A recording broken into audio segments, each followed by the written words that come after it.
At Team Toyota, they've been selling and servicing new and used Toyotas in your community for over 50 years. And you can reserve your next new Toyota with them today. You'll get a realistic timeline, and even in this crazy market, they won't charge you over MSRP. Or don't wait at all. With over 75 certified Toyotas, including a bunch of RAV4 and Highlanders, you can drive one home today. And you can always trust them to maintain your current vehicle. Their service and collision centers are high-tech, comfortable, and will save you time and money. Team Toyota can help you go anywhere you want, but they'll always be your hometown team. Just visit teamtoyota.net and choose from 3 locations in Langhorne, Glen Mills, or Princeton.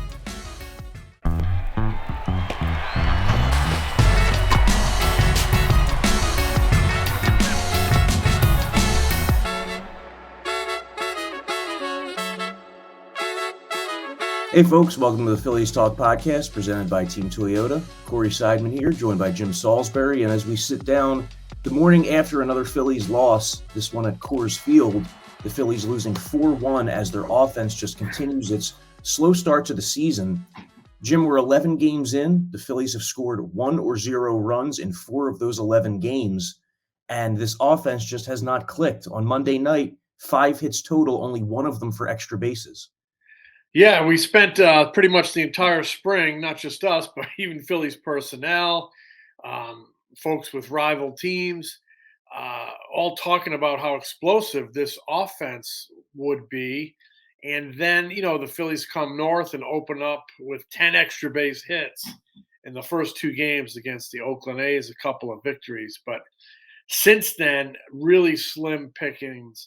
And I honestly think it's kind of a group effort. It's really, attention grabbing that the offense has been so sporadic and so, um, unproductive, I guess you could say. So inconsistent. A couple of big numbers there. One Saturday night in Miami, but like you said, too many nights of they have had a shutout, a bunch of one-run games, games in which they've scored 1 run. So the offense just hasn't been there, and the starting pitching hasn't been there either. Last night, I thought Nola actually did a pretty good job, but for the most part, I don't think the starting pitching has been what we thought it would be either. I think there's a built-in excuse with the shortened spring, but we're into that 3rd time of the rotation now, so it can't be a built-in excuse much longer. But clearly this team has gotten off to a disappointing, slow, unproductive start, and too early to be, overly alarmed, but not too early to be like, they need to turn this thing around here and start building some consistency. I'm not saying they have to go gangbusters and be wildfire and win 12 out of 14, but it would be nice if they started playing, a 500 ball here. That's, I think always a good plan early in the season. And then when the weather, kind of kicks in the next few weeks, then you take off a little bit. So just a disappointing start all the way around, offensively, pitching, and obviously in the standings and the record. Yeah, so the Phillies to this point in the season, they've been facing competition that you'd think that they'd be cleaning up on. Like they won 2 or 3 over the A's. They lost 3 or 4 in Miami, lose the series opener in Colorado. The Phillies have you think about how much more money they're spending than teams like the Marlins and Rockies and A's. They need to have a better record in those games than they've had so far. It was also one of their downfalls last season, the inability to clean up on lesser competition. Colorado in particular, the Phillies have just had trouble in recent years. Like it's not a place where they go and correct themselves offensively. They go there and get worse offensively. They've lost 12 of their last 15 at Coors Field, and they've averaged 2.9 runs per game in their last 12 games there. That seems almost impossible. It really does, because that's an offensive paradise. Guys, they roll off the trainer's table to hit in that place. But I just don't know. I don't know if the reputation of the ballpark as a launching pad has guys, swinging too big and trying to do too much. I would say, last night, no, because we've seen the inconsistency even before that down in Miami. And, we say the Marlins are lesser competition. Are they? I mean, are they? They don't spend nearly as much money as the Phillies. We know that. Phillies payroll dwarfs their payroll. And yet they come at you with a lot of really good arms. Alcantara, Pablo Lopez had a very good start against them. The Phillies hit Trevor Rogers and beat him up pretty good, but I would take Trevor Rogers any day of the week on my team. I think he's that talented of a young starter. Just had a tough night, which happens. And then you look at the Marlins lineup. They've added a really good catcher in Stallings. They have a big RBI guy at first base in Aguiar. They have Miguel Rojas in the infield. He's a legitimate Phillies killer. He's a guy you'd like to have on your team. They have Joey Wendell, in addition, who just has good at bat after good at bat. Um, they have the young guy Brian Anderson, who to me is an ascending talent. They have Jazz Chisholm, who's an exciting player. They've added Soler and Avisail Garcia. Um, let's not sleep on them. I mean, if them taking 3 out of 4 against the Phillies over the weekend wasn't reason enough not to sleep on them. Just those names, they have some good names, and they get after it, and they play hard, and they just seem to. This even goes back to the Jack McKeon days. Something about the Miami Marlins, and even when they were the Florida Marlins, they love killing the Phillies. They love messing up the Phillies. I don't know what it is. But hats off to them for doing that. And the Phillies need to turn that around. They still go down there 2 more times this year. They need to turn that around. And then, here in the present, they need to turn things around in Coors Field. It's a great place to hit, but they just don't hit there. And again, I don't know why. We dive into all these things. Are they swinging too big? Are they trying to do too much? In the short term here, I think they're seeing an awful lot of breaking balls. Last night, Chad Kuhl threw that slider. He got some chase on it, and it's a team wired to hit the fastball. I mean, that's a Kevin Long the hitting coach Kevin Long. That's one of his big philosophies: be ready to hit the fastball. But that's not unique. That was Charlie Manuel's philosophy, and Phillies are not getting as many fastballs; they're getting more breaking balls, and they're just not doing enough. Other than Saturday night, they're not doing enough with mistakes over the plate. And then conversely, every time one of their guys makes a mistake over the plate, it seems like it's rattling around the gap. Yeah, the Phillies have also scored nearly half of their runs in 2 games. You mentioned that 10-run outburst in Miami. So the 9 on opening day, 10 on Saturday. That's 44% of their runs right there, 19 out of 43. The Phillies are not totally healthy, particularly their best players, like the top end of their roster. Bryce Harper is dealing with this sore elbow that we first saw pop up in the season opening homestand when he crouched down and was holding his right elbow. He's now been the designated hitter 2 games in a row. That's not ideal for the Phillies because they have so many other guys who slot in as the designated hitter, whether it's Alec Boehm or a JT Realmuto on a day he sits behind the plate, or a Schwarber or Castellanos. So there's that. There's also Zack Wheeler, whose velocity has been down, and it was surprisingly down, I guess, in his second start. When he's not throwing 98, 99 with his fastball, he doesn't have the same wiggle room at 95. So it's a little bit different for him. And his start in Miami, one of the worst ones we've seen him make as a Philly. He had handled the Marlins in 4 previous starts as a Philly. Not the case for him in the over the weekend. Yeah, he was like a Marlins killer. I think he had sub 2 ERA in his career against them, and they got him pretty good. Just on Harper, we saw him clutch his elbow last week in the outfield at Citizens Bank Park, and he was actually. And Joe Girardi said it's nothing. And then Harper was actually wearing a compression sleeve the other day in Miami, and I asked him about it, and he said it's nothing, it's fine. Well, now they're admitting to a sore elbow, and he's going to DH this entire series. So it's not a good thing. 11, 12 games into the season. It's just not a good thing. Castellanos is in right field, and that's a drop off defensively. So they need to get Harper healthy, and they need to figure out, as you mentioned, what's going on with Wheeler, because 95 is, once upon a time, 95 was, as big as a fastball you'd see in this game. I mean, it was like off the charts big, but, guys train for velocity these days, and hitters train to hit velocity, and it's just not as high octane as it used to be. It's still an awfully good fastball. It's a plus fastball, but Wheeler is a guy who is like 97 to 100, and he hasn't had that yet. it might be a very simple explanation that he had such an oddball spring. He's just not there yet in terms of arm strength.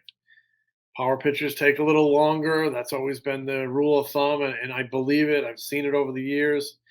I used to see guys like Kurt Schilling take a little longer to just build that real electricity. Um, but eventually it would come. So he's going to pitch here on Saturday, I think. Really, interested to see where that velo is.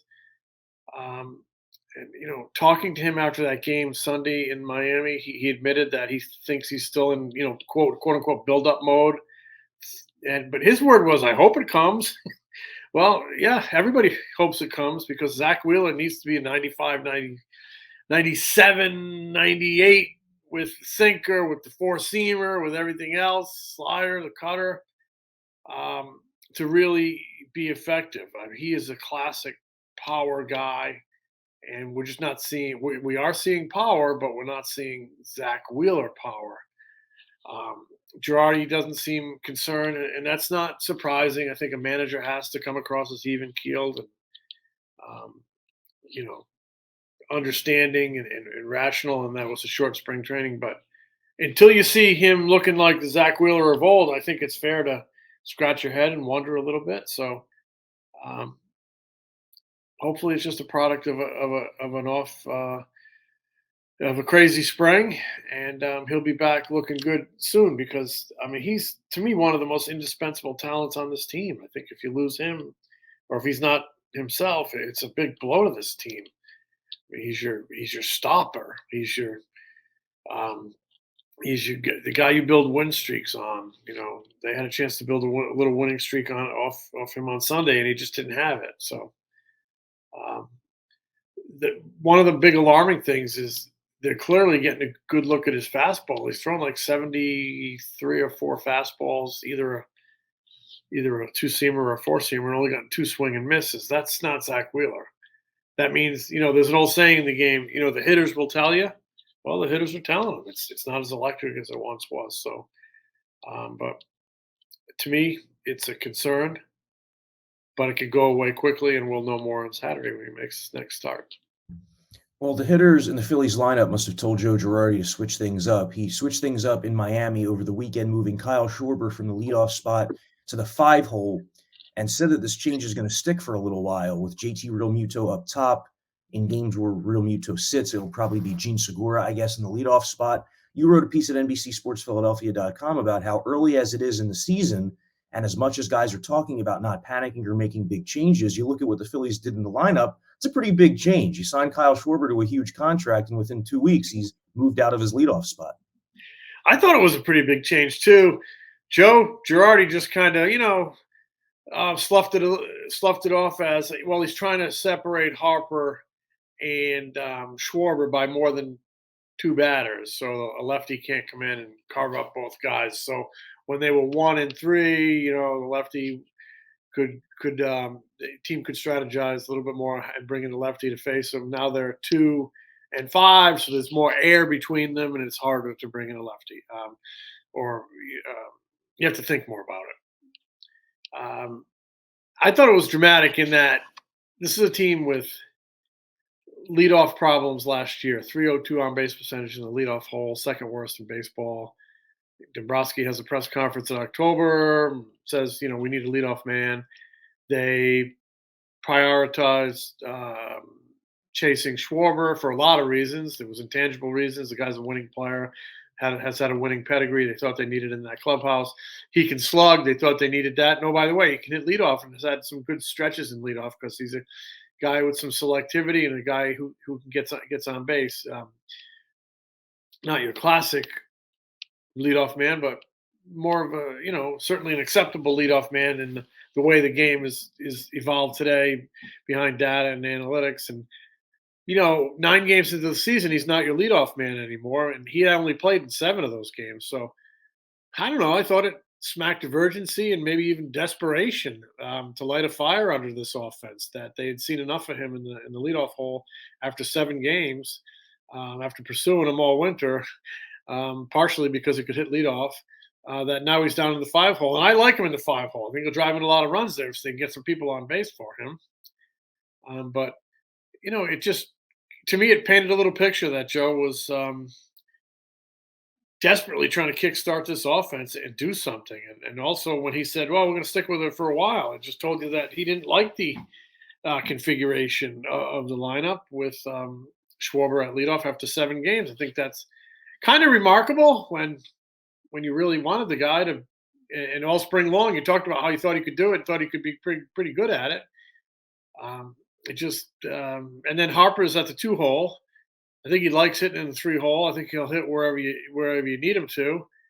Um, and with no pitcher hitting ninth, I don't think it's that big a deal.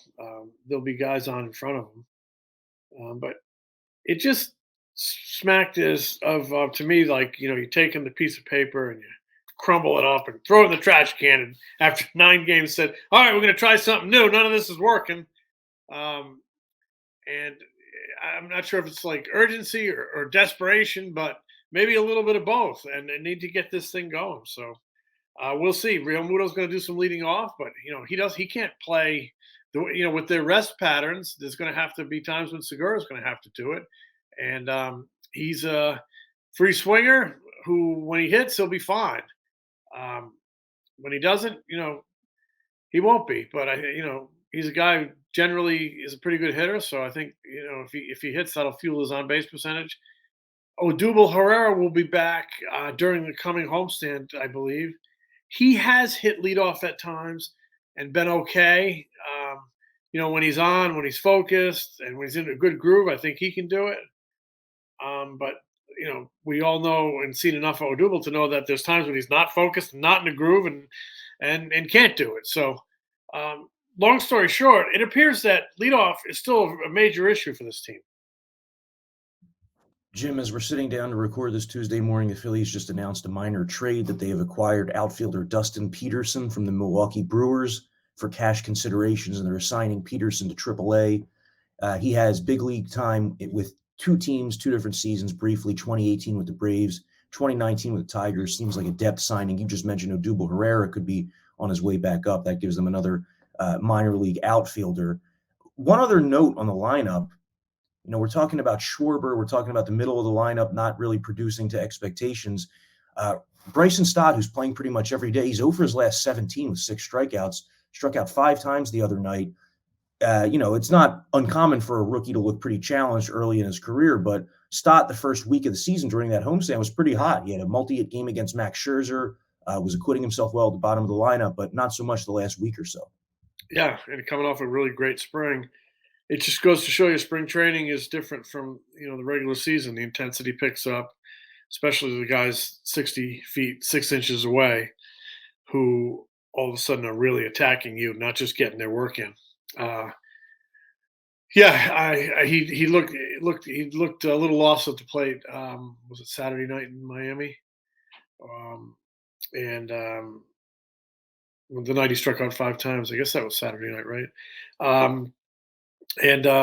You worry about a young guy's confidence. I think he's a very confident kid, strong-minded kid, so I don't think it'll be an issue. But he needs some stuff to stop dropping for him. And then, upstairs, you have to consider: does he need more time?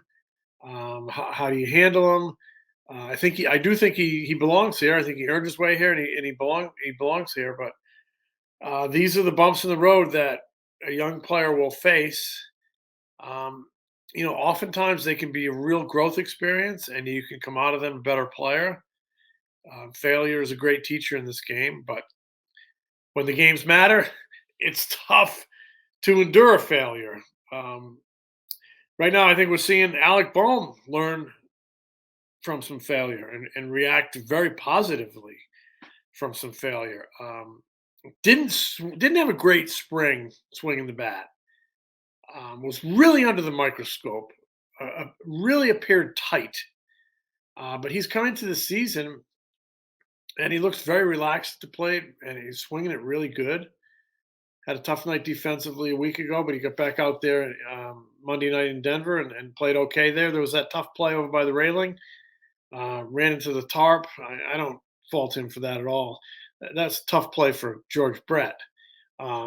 So I think we might be seeing a little growth from Alec Bohm. because he struggled I'm not pronouncing him a finished product by any means, but the game is testing Bryson's thought now, and from all indications, he appears to be a strong-minded kid who can overcome it, and he just has to to do that. But I think it's a challenge for the front office, for Joe Girardi and the coaching staff. How are you going to handle him so that Ofer doesn't mushroom and really hurt the team and weigh on him? It's a real delicate balance with a young player, but he's a talented kid, and hopefully he'll pull himself out of it.